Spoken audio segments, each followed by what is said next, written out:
Hey folks, this is SimplexX and I'm giving another tutorial. This one's on .blk files.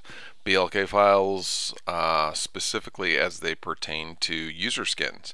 It's one of the files that you find in the user skin directory when you create default user skins, or that you'll find when people publish user skins and have put together a complete package. It's a fairly advanced concept. I would say complexity is high.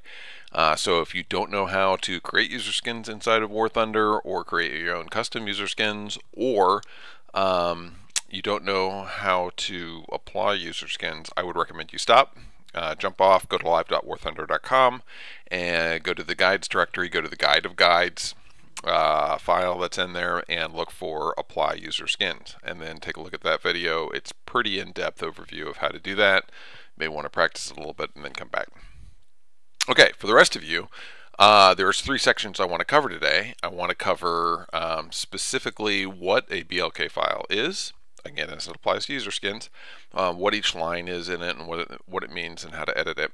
And then also I want to talk about how to optimize BLK files and graphics files for your planes, so that your planes, you have to give the minimum number of graphics files to get your users to be able to apply them and find them easily, not have duplicate references, and to be able to use the same graphics images across multiple planes that are compatible.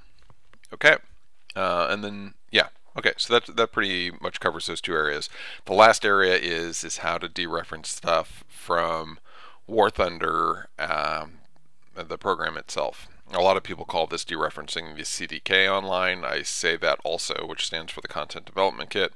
But the reality is the asset viewer is simply reflecting what's actually in the War Thunder program on your computer. It's not something special that comes down or additional graphics. Those are graphics that are all inside your computer, and I'll talk a little bit about that when we get into it. So, having said that, let's go ahead and jump into the BLK file.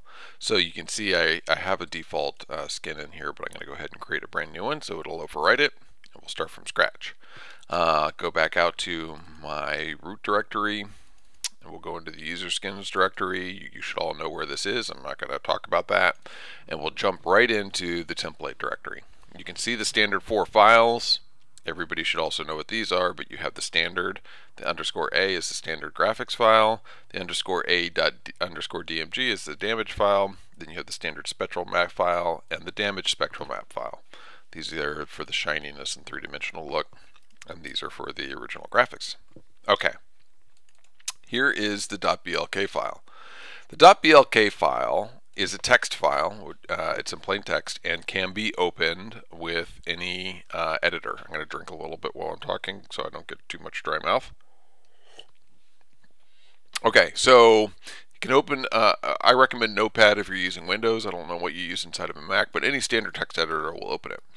Here, so what is the individual parts of the BLK file? The very first line, I actually don't know what it means.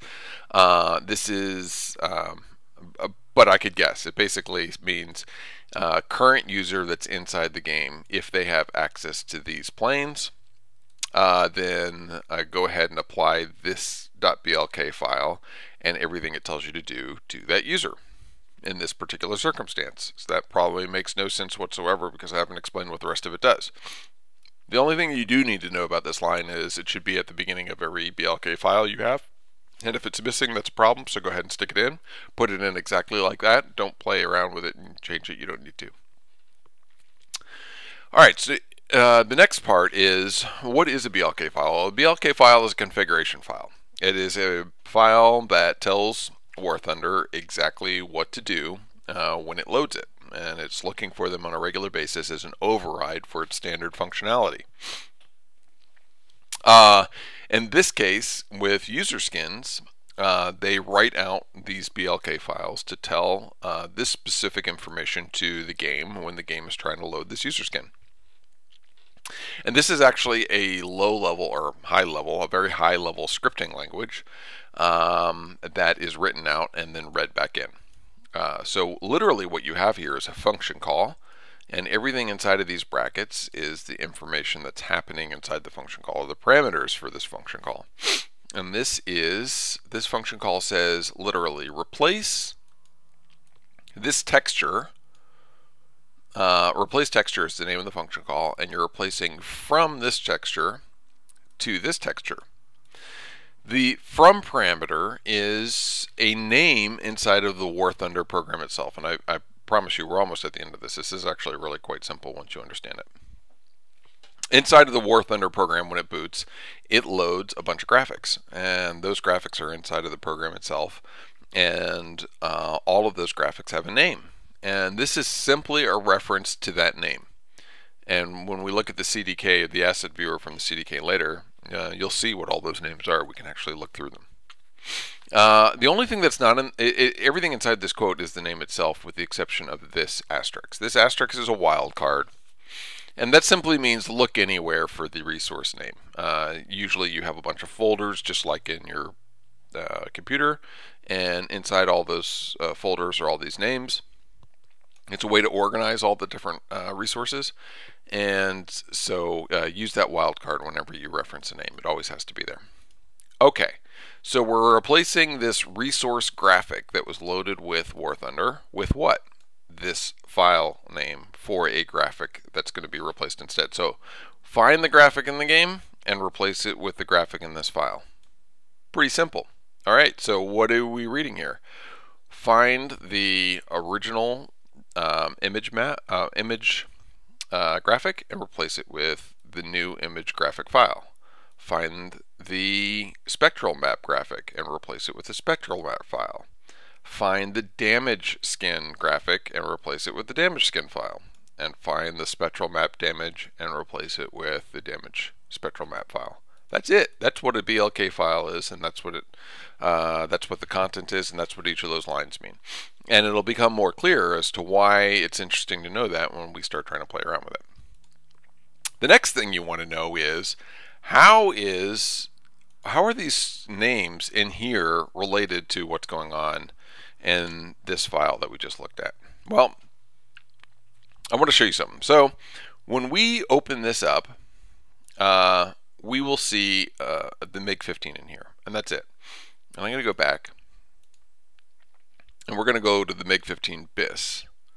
Oh, that was the BIS. Sorry, we're going to go to the standard MiG-15, and we're going to look in here, and there is nothing. So we already know that there's a MiG-15 BIS image floating around, and it doesn't work with this one. So let's go ahead and create this, and now, lo and behold, there is a graphic image for the MiG-15 BIS. We all know that that template was just applied. There's nothing associated with it yet, except for the default. All right, and here's the German BIS. So let's take a look at that. The German MiG-15 BIS, nothing associated with it. So let's go ahead and create an image for that. So now we have a template for all of them. Now, let's go back out here to the user skins. So there it is. There's all of these templates. And if you'll notice, this name right here, this long template underscore name, corresponds with the folder name. But if I go in here, it also corresponds mostly with this BLK name except for the template. So maybe the template's automatically on there, maybe it's magic. You know, if you look inside the BLK file, that name doesn't exist like that. It's kind of similar to the file names. So how does it find this information relative to this information? Well, I'll show you. If we come in here and we make a new folder called Cool Ass MIG.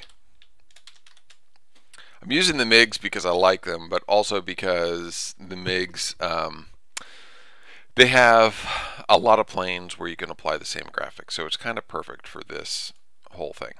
It's kind of perfect for this demonstration. Okay, so we have this MIG, and there's this directory, and there's nothing inside of there. So we go back over here, we refresh this, and we look inside of it, still nothing there. And we can go to one of the other MIGs and find the same thing. So let's go to the Russian MIGs. Still nothing there. Yep, just our standard MIG file for this MIG. So I'm going to do something interesting, which is I'm going to copy this. Actually, let's do it from the German one because that's the one that the name's not messed up on. There's a little bit of a bug here, and I'll show you that later. But Not important for the demo. Alright, so now I copied the German BLK file in without any of the graphics images. So the graphics images aren't here, but just the BLK file is. And I put it into the cool-ass-mig directory. And I left it in the German directory. And then each of these other guys still has their own file. So let's see what happened. Let's come over here and refresh. Nothing. Alright, let's go back to the German one.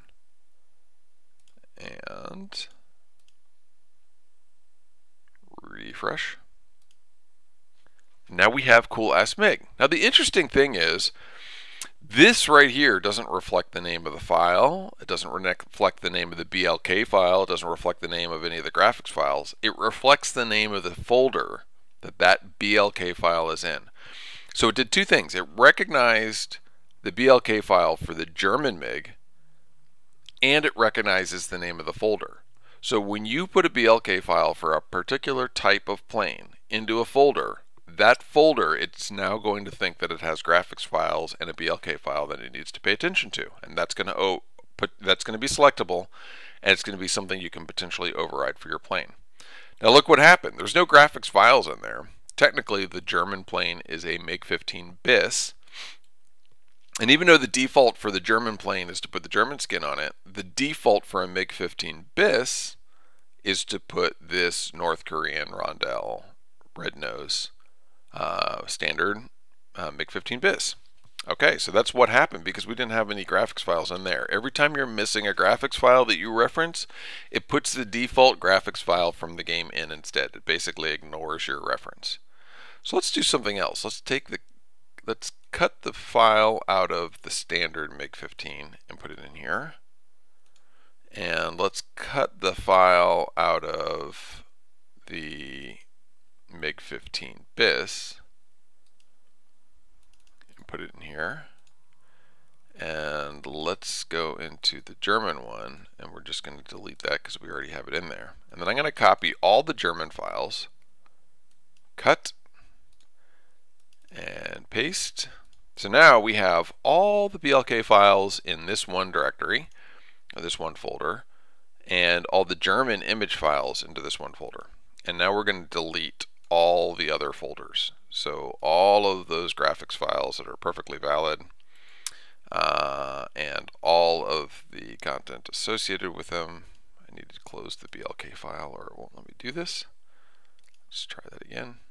Alright, so now the only thing that we have in our user skins directory is our cool-ass-mig directory. It has the German graphics files and these three BLK files. So let's see what happens. Alright, so let's go into the German one, and we're going to refresh it. And disabled goes to the German, the standard German MIG, and then we put in cool-ass-mig, and since we now have the German graphics files in it, it actually is working. It actually applied the right one. So let's go and see what happens to the Russian ones. So go into customize, and now what do we have in here? We have the cool-ass-mig in here. Now why is that? We don't have any of the other ones, they're gone, but we can see the cool-ass-mig. And the reason is because we put that standard BLK file inside of the cool-ass-mig directory. And so now, because it sees this file in here, it now sees this as a valid directory. As a matter of fact, I'm going to show you this real quick. If I put in a folder called test, inside of the cool-ass-mig directory, and another one called Superman, and then I go back into the cool-ass-mig directory, and I don't remember which one it is, so I'm going to copy both of them. Copy, paste, and I'm going to go down here, and I'm going to refresh. Now you see that we have a MIG available for this MIG in this Superman directory. And again, there's nothing there, so it's just the default skin. Now, in the cool-ass-mig directory, let's go ahead and clean that up real quick. I'm going to delete this. So now we just have the cool-ass-mig directory and these skins. Now in here we have these German graphics files, but they're not working. When I refresh my skin, there's nothing on there. And why is that? Well, the reason is because the BLK for the standard MIG does not reference the same name as the German graphics file. It's referencing a different name inside the program. That's okay, because we're telling it to replace two different graphics images. But what's not okay is this MIG15 bis that's German is the file name, and over here it's looking for this file. So that's a problem. So we're going to have to replace it. So let's do that. Let's go through each one. We're going to replace this with the German file, and we're going to come down here to the spectral map, and you'll notice that it's a different order down here. The spectral map on this one is down here. So let's replace that one. And then we're going to see the damage skin, and that one's up here. So let's go ahead and replace that. And then down here is the damage spectral map, and then we'll go ahead and replace that. So let's save this out, and we'll close it. So now when we come in here and we disable and we refresh, go to Cool Last MIG, we now have the German skin on our Russian plane. All we did was just change the name of the files, the name of the file references inside the BLK, and now it's pointing at this. And we didn't have to duplicate the German skin a whole bunch of times, right? So what happens if we do the same thing for the MIG15 bis? So I'm not going to do all of them this time, but let's just go ahead and do the German. And we come in here and we replace this file name with the German file name. So let's see, save that out and close this up. And we're going to go back and go to the MIG15 bis. And we're going to refresh this and see what's available. The Cool Last MIG is there because the BLK is in there, and there's our German MIG. Now, I didn't replace the rest of the file, so if we damage this, it would start to turn into a a North Korean plane. It would just, as like the wing got damaged, it would pop into a North Korean plane. Okay, so that's very powerful. The folder name is what name is going to show up in here. And it must have, oh, actually you can see right there the little North Korean rondelles because of the spectral maps. So you can see it has the old images on there. We should be able to see actually a little bit of a reflection from the red nose should be on there too. Okay, so now we have some pretty powerful things that we can do. Let's go ahead and apply a custom skin and see what we can do with it. So let's go back to our user skin directory. And I'm going to delete all of this. And I'm going to create a new folder. And I'm going to put in, this is going to be the MIG 15 black 12. This is one I just created. I'm really happy with it. Probably all of my tutorials, so you'll hear me say something like that. Okay, so I'm going to copy in the graphics files, and I'm going to copy in,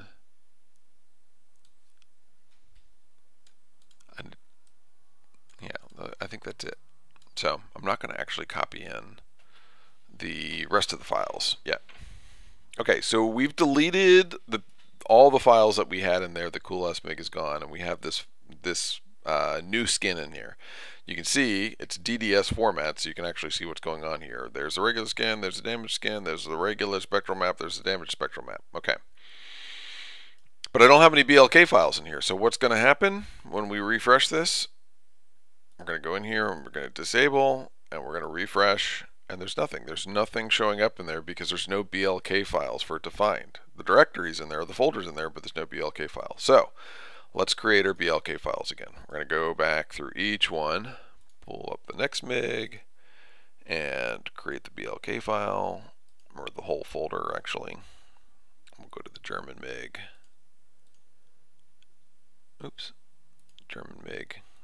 And customize. And create the folder. Okay. So going back out to the user skins directories, there's all of our folders. Now, I am going to go into each of these. I'm going to cut the file out, the BLK file, and put it in here. So let's go through each one and do that. Cut, go into here, and paste it into here. And go into here, and cut, and paste it into here. Because I was cutting, even though all of these graphics files are in these folders, those folders should now go away because there's no BLK file in them anymore. So all we should see now is this new folder with all our BLK files in it. I apply the default, and what happens is it goes back to the default, even though there's graphic images in there. So again, why did that happen? I can delete all these now because we're not using them. So now I have BLK files in there and I have my graphics files in there. Why is my graphic not working? Because the file names associated with this plane, which is the German plane, I believe, yes, are not the same as what's in the BLK file. So let's go look at our German plane. Our German plane is looking for all this stuff with German in it, and our actual file names say this. Copy. So I'm going to go to the main German file and I'm going to put the new name in. And essentially it just takes out that German and I'm going to save it. So just the primary graphics file, which should give us enough information, right? So is it going to work? And the answer is no. Well, why isn't it working now? Still the default. What happened? The answer is that I'm actually, it's a trick answer, I'm using DDS instead of TGA. So this is a different type of file format. It gives you higher resolution, cuts down on the bleeding, the tearing between different types of colors, and it's more performant, and the compression is supported by War Thunder, so DDS is awesome. So actually when I replace the name, I have to replace the whole name. So for that particular file, I have to add DDS in because I'm switching from Targa. So now let's see what happens. Just do a refresh, and there it is. The new skin is on there. Again, I didn't put any of the other spectral maps on there, so there's my rondelles, and I've got the old default rivets showing, and the old default texture showing. So let's go in here and actually replace the whole name for everything. So let's bring in both of these. So I'm going to go in, I'm going to copy this name, and I'm going to put it in here because this is the actual name for the damage file. And then I'm going to come in here and I'm going to copy the whole name. This is for my standard spectral map file, the _in file. And then it's the exact same thing but with an underscore damage on it. So I'm just going to copy it in here and type in _DMG. So now I've replaced everything. And I'm going to save that out, and we'll come back in here and we'll replace it. Now you see those rondelles went away, and my higher resolution little rivets are now available, and it's got a nice metal sheen to it that wasn't there before. So the right texture and the right shadowing and the right stuff that all is happening from the new spectral map. So there's my new plane. I'm very happy with it. So we should be good, right? We've got all of our graphics files and all of our BLK files. So let's go check our other MIGs. And we'll bring up the Russian MiG-15 BIS. So we'll go to Customize and Refresh. And there it is. It's an option. Still default. Why is it default? Same problem. We're not referencing the correct file names for the MiG-15. Oops. For the MiG-15 BIS.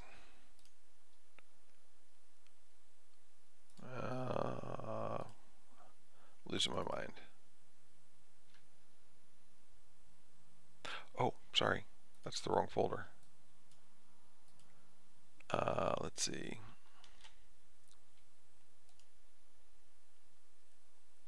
There it is, user skins. That was my other folder with the right information in it. Okay.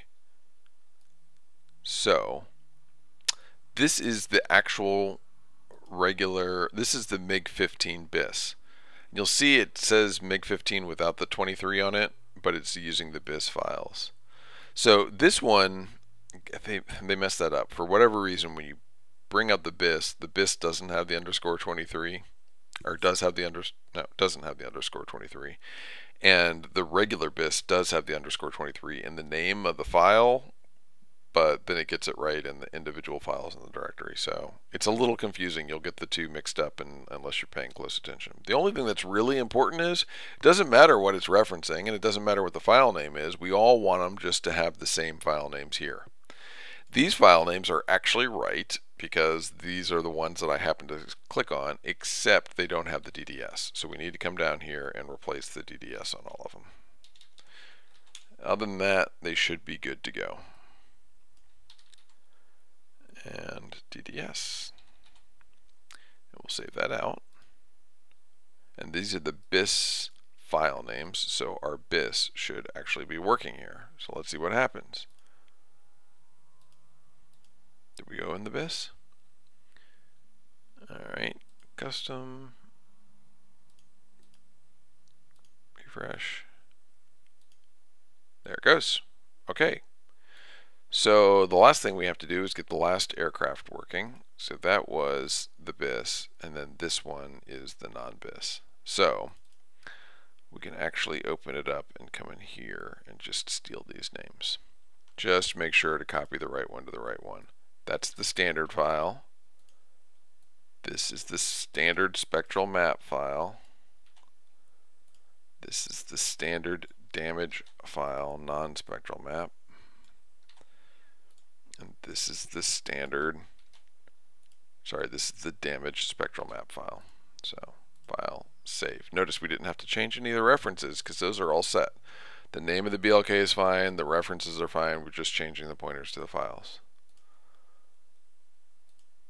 Okay, so let's go back out. And we'll come in here, and we'll do a refresh, and we'll go find MiG-15. Black 12, there it is. Okay, so now I go to that plane, it's there. I go to this plane, it's there. I go to my German plane, and it's there. So why is this so powerful? I just, going to the user skin with one directory and one set of graphics files, replaced all the graphics for 3 different planes, and all I had to do was have 3 text files to do it. These are almost nothing in terms of memory. And it's super easy for this user to be able to find their images. You'll see that my older ones don't use anything this elegant. So now I've got one directory, one name. It doesn't matter where it is or whose plane it's supposed to be and whether it's the BIS or the German or whatever. There's one place to go, and this one has the information that I need. And even if you did have to include a second set of graphics files, because the MiG-15 BIS has a slightly different jet nozzle, fuel tank cover, and nose. They happen to work out okay because of the way I designed this, but it's possible I would have to include separate graphics files. That's okay. You would include a second set of graphics files in this folder, and for the plane that it was important, you would reference those graphics files instead of these graphics files.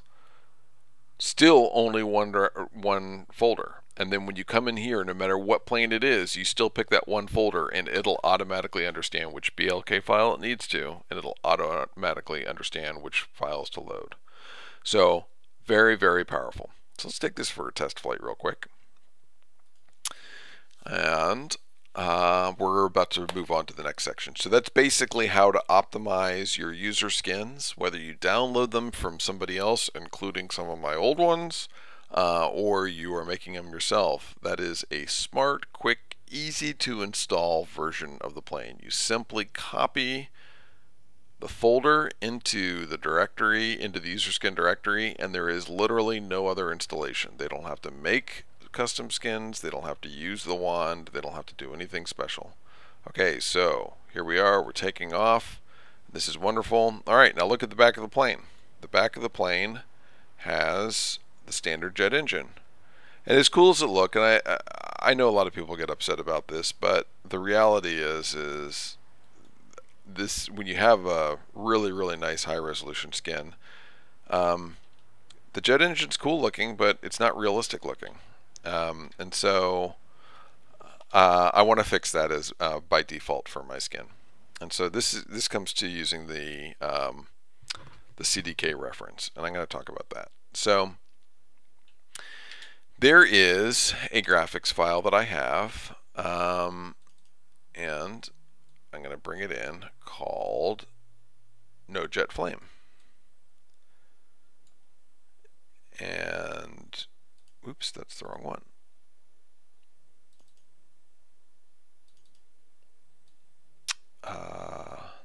Let's see, I think I have it in here too.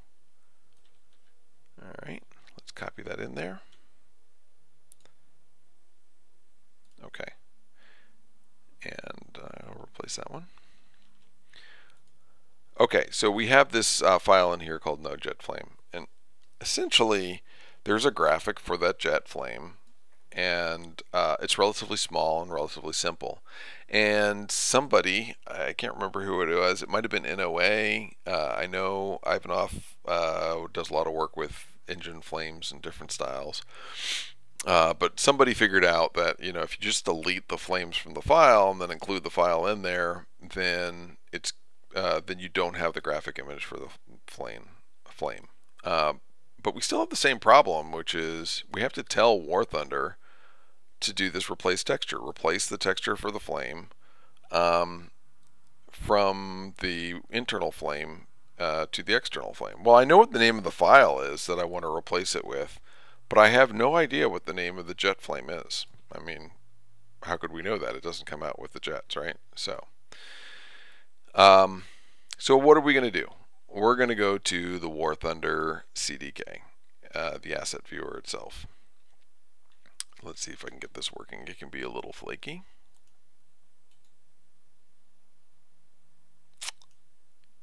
Let's see. Let's maximize. Is that going to help? There it goes. Okay. So if you go to the War Thunder, there is live.warthunder.com. There's a link on there with camouflage and guide and everything else to download the CDK. Download the CDK and you get a program called Asset Viewer. So I'll just show you War Thunder Asset Viewer. And that's what I have loaded here. I'm not going to go through loading it again because it takes a little while. What it does is it literally opens up the War Thunder program and it finds every graphic resource in the game and it enumerates them. It basically creates little pointers to them, and as you click on them you can actually see the graphic associated with it. Like, these are airfields and you can actually see those airfield graphics. There's three-dimensional models. There's all kinds of other things in here, and I accidentally just started to render a 3D model, which I don't want to do. The one that we care about in here is the aircraft directory. Our whole world lives in this aircraft directory, and I'm assuming that tankers, their whole world lives in this tanker directory. But, or that may be ships. I don't know. I'm assuming there's a tanks directory in here somewhere also. That aside, we're going to go find our plane that we're working with, and we're working with MiGs. So we're going to be in the M directory, and there's the MiG-15, and we open it up. There's a ton of stuff. As a matter of fact, you'll see in my CDK tutorial that there's actually a ton of extra skins that aren't shown in the game by default. Here's a USSR and a China skin, and a couple other skins in here which are kind of cool. So a lot of the planes have extra skins in here, and ripping them out and utilizing them is kind of cool. Check out my guide on the CDK to understand how to do that. So we're not going to do anything with the jet today. Oh, there's cockpits and everything else in here. You can actually override those as well. But we're not going to do anything with the CDK today. What we're going to do is go look for that jet file. And I happen to know that in addition to all the aircrafts, there's a bunch of extra generic files down here, or generic references, graphic references down here. And so let's just go look under, I believe it's under jet flames.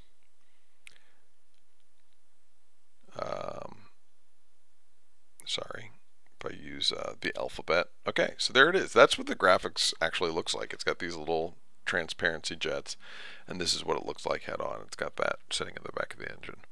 So the name of the reference is jet flame. And I want to go back up here and show you the MiG again, because I want you to see if any of these look familiar to you. They should. MiG 15. Remember we had those references in memory where we said, well, the MiG 15 bis, the MiG 15 standard underscore A. That's the standard damage file. If you put an asterisk next to that, that's the reference in memory. There's the standard damage file. So there should be an N and an underscore N damage. Those are the spectral maps for the MiG damage files. We should have a BIS file in here. There it is. That's the standard BIS. There's the standard BIS damage file. And there should be N's associated with those as well. There they are. Alright, standard spectral map files. And if we look around, we'll find a German one. There's the German one. German damage, German spectral map, and spectral map damage. So all of those reference names that we saw in the BLK earlier, these guys right here, these are the names that we're going to find right here. So that's it. That MiG bis underscore 15 bis R23A is the same as this. And this asterisk is saying look anywhere in this aircraft directory for it. Doesn't matter where it is. When you find it, override it with this file name. So there's your connection right there. This is all the files that are in memory for War Thunder when War Thunder's loaded. Okay, so let's get back to the jet engine. So assuming we wanted to override anything else in here, a cockpit or whatever the case may be, in our case right now we want to override the jet flame. We know that the name is jet flame. So let's bring in our file. We're just going to make a quick shortcut. We're going to copy this so we get the syntax exactly right. And I'm going to delete this. And I'm going to delete all of this. Alright, so now we have a place for the name inside of the CDK, or inside of the War Thunder resource, jet underscore flame. Let's write that. Jet underscore flame. So replace texture from jet underscore flame, and we want to use our file name. So what's the name of our file? Let's find out.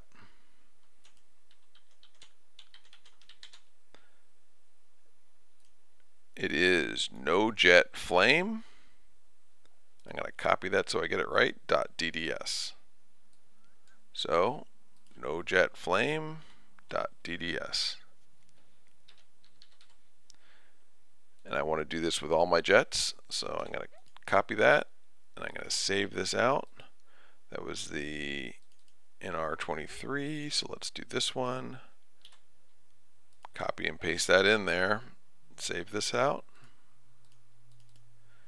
And then let's do the German one. Oh, we did the German one already. Let's do NR23, file save. Alright, let's take this for a test drive again and see what we have. So you can use this to replace what the firing flames look like on your plane, or you can use it to replace parts of the cockpit, or you can use it to replace other things that are going on with your plane. I haven't figured out how to do it for the pilot, even though I know where the pilots are. That would be really cool. But essentially you can do that for most things you're doing. Wait, sorry. Obviously I've messed something up here because the flame's still there. So let's go back and take a look at that. Probably I put them in the wrong folder because I've got two folders opened up right now. So let's see.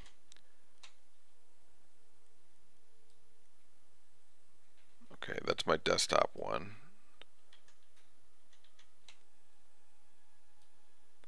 And this is my, yeah, I put them in the wrong place. Sorry guys. Let's just put them in here real quick. I had a Nope, that's not it. This isn't even the right one. That's not it either. Shoot. All right, let's go open it again.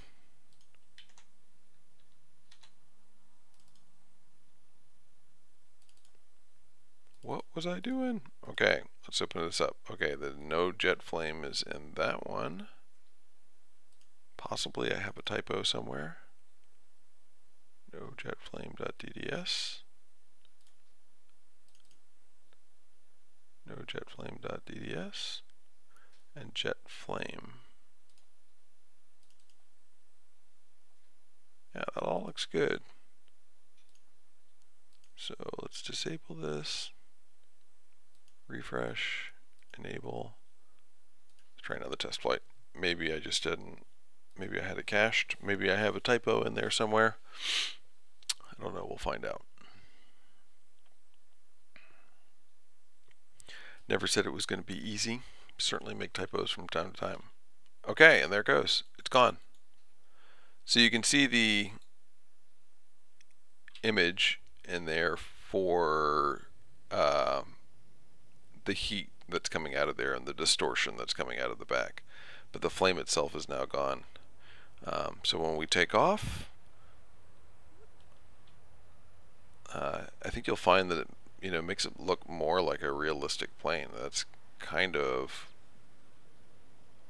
pretty much what happens when you're flying a real plane. You get that real. There's cool versions out there. There's diamond